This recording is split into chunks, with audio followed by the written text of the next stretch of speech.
Hey, what is up guys? Jeremy here and welcome back to another tweak review.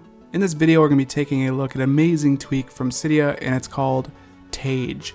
Now this tweak is very in-depth and very customizable to work however you want it to work, so I'm going to cover it the best I can.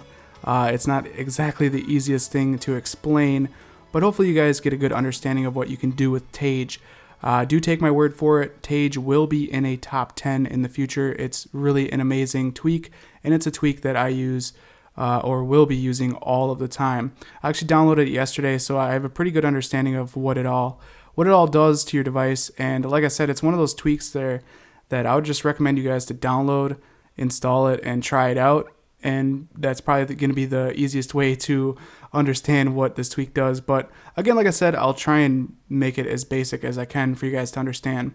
So Tage is basically Zephyr. For those of you that remember the old school tweak Zephyr, which was one of my favorite tweaks of all time, it's basically Zephyr for iOS 9. So to start off this kind of review, I guess I'll go into Tweetbot here. So I'll go ahead and open up this application, Nas. Cool, thank you for the comment. So the first thing you guys can do with Tage is the close an app or open up your switcher. And instead of clicking your home button like this, click your home button to exit the app and double click it to open up multitasking. You can simply swipe on the lower portion of your screen to do those two actions, and it's much faster and more functional than actually clicking your home button.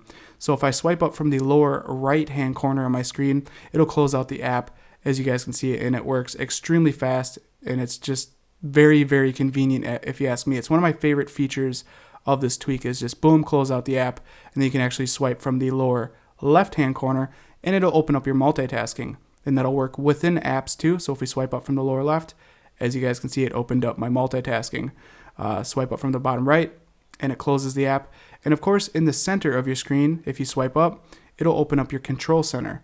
Now, this is all configurable within the settings of Tage, and I'll get into that in a minute. So that's the first kind of actions basically you can do with Tage is closing an app and opening up your switcher, which is really convenient. The next thing you can do with Tage is switch between your multitasking apps with just as simple as a swipe. So if I want to swipe back, boom, I can go back to my settings just like so. And if I swipe forward from the right-hand side of my screen towards the left, boom, if I can swipe correctly, it goes back to Tweetbot there. I'll do that again. As you guys can see, switching apps is as easy as just a swipe. Very simple. Now, one thing that I've configured with the switch apps kind of feature with Tage is I love the built-in feature of swiping back within iOS 9, and I think the swipe back feature's been out since iOS 7 is, for instance, if I go into the general section in settings, I can just swipe back by swiping at the top side of the screen, which is very convenient for those of you especially that have the iPhone 6 Plus, where you can't actually reach the settings button up here. As you guys can see, reaching that settings button is very hard on a 6 Plus, so just being able to swipe back through your menus is very convenient. So I have the switch apps feature configured for Tage to be the lower half of my screen, so the lower half switches between the apps, and the upper half still acts as the swipe back feature. So that's the kind of second feature that that Tage does basically, is allows you to switch between your multitasking apps extremely fast. As you guys can see, that's pretty damn quick, and it's much quicker than opening up your multitasking and clicking on the previous app like this. That's a bit more time consuming when you can just simply swipe. So you can close the app, open up multitasking, switch between the apps with just a swipe.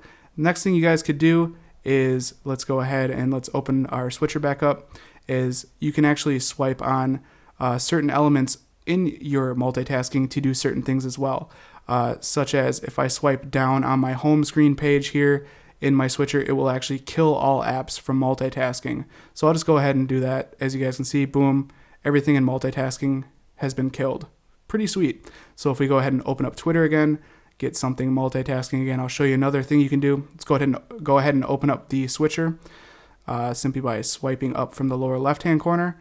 So now if we go to a certain app in our multitasking, we can actually swipe down on that, and we'll get some more options with Tage. As you can see, you can quit all apps, you can quit background apps, and you can quit other apps. So you do have those options. And there's also some other cool things you can configure. You can actually, like, instead of killing all apps by swiping down, you can have it respring your device, reboot your device, and some other things, which I'll show you guys in a minute. So that's pretty much what Tage does in a nutshell, but it's much more in depth than that. So again, we got, let's just go back to Twitter, for instance. If you guys ain't following me on Twitter, I'd recommend to. My Twitter link is in the description.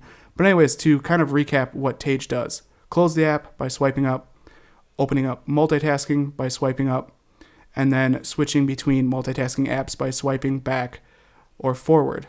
Of course, I don't have anything else multitasking. That's why we're getting this wiggle animation, because there's no other app that's multitasking. So now if we swipe back to settings here, we can go into the settings for Tage.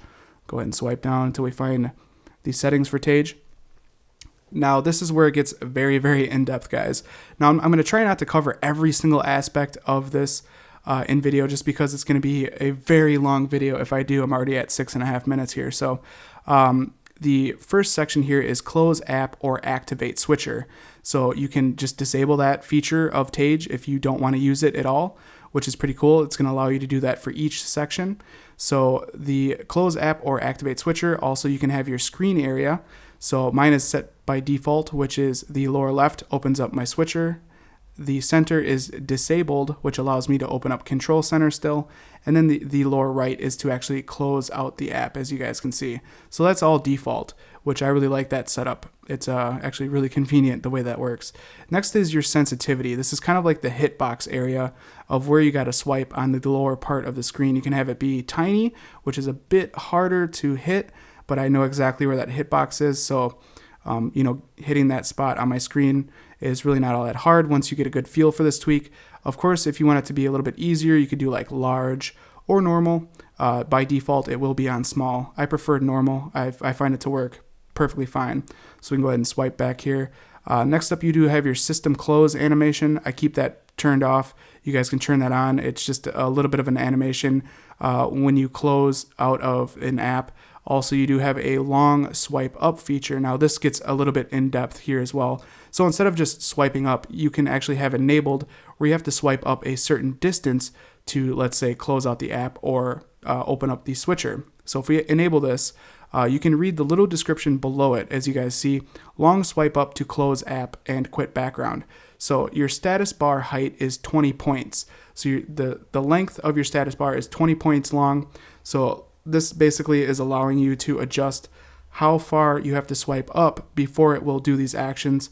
This is another thing I just keep disabled because I find it to be, a little too touchy. You guys, might find that feature to be very convenient. It's just something I don't like to use. So you can actually change the actual length you have to swipe up to activate the close app or activate switcher, which is pretty cool. And then you do have your system switcher animation, which is this little kind of card animation, which I keep enabled because I like the way it looks. So that's the first section. Next section is the switch apps. So this is, again, going to allow you to switch between your multitasking apps with a simple swipe, as long as you swipe it in the correct spot. So there we go. So you can actually change the number of fingers. Instead of using one, you could use two, which would make it work a lot better than just one, depending on what application you're in.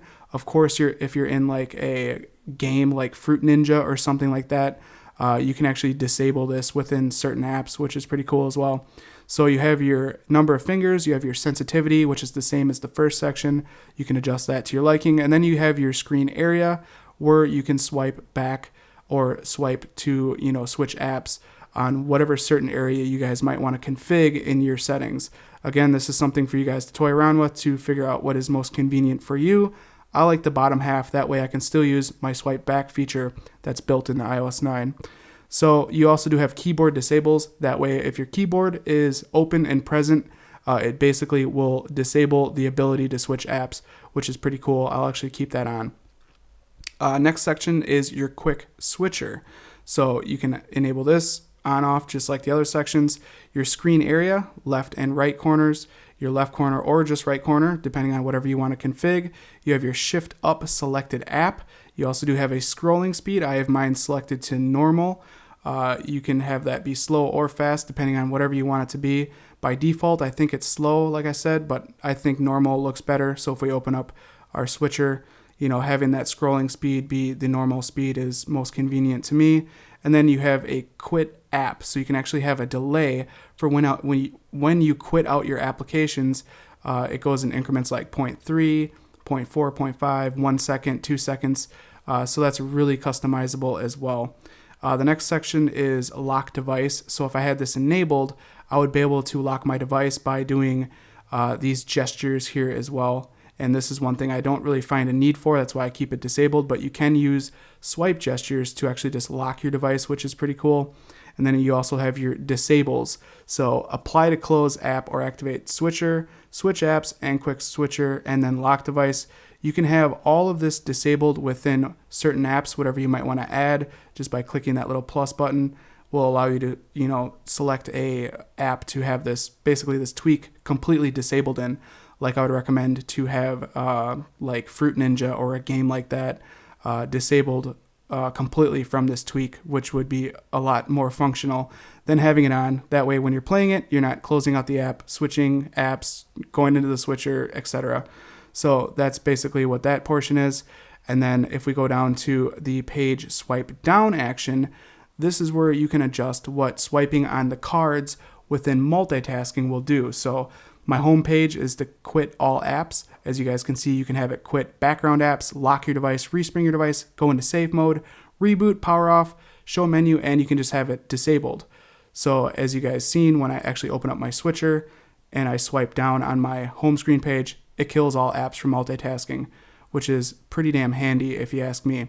So we can go back into Tage here, swipe down until we get back to our page swipe down action. So the other section is the app page. So the card of an application will show a menu, quit all apps, etc. Whatever you want to, to change to. So if we open up multitasking again, that way if I swipe down on my settings app, it will just give me a little menu of what I would like to do, which is pretty cool as well. Quit all apps, quit background apps, and quit other apps.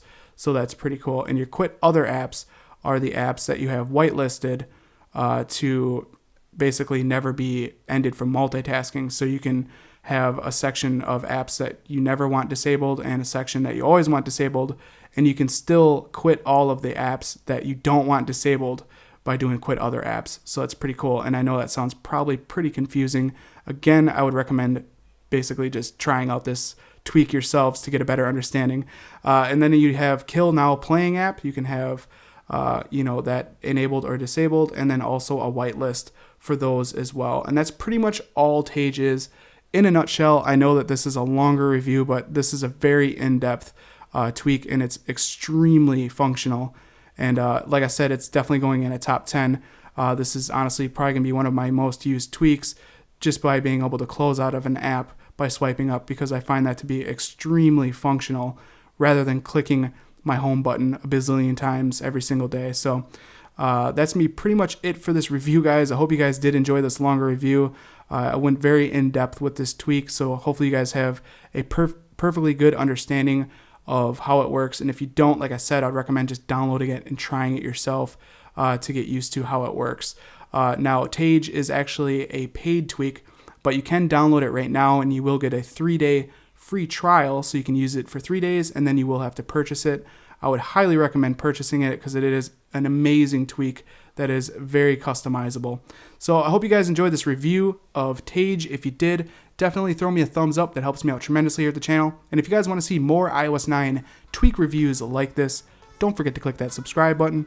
This has been Jeremy, and I will catch you guys in the next one. Later.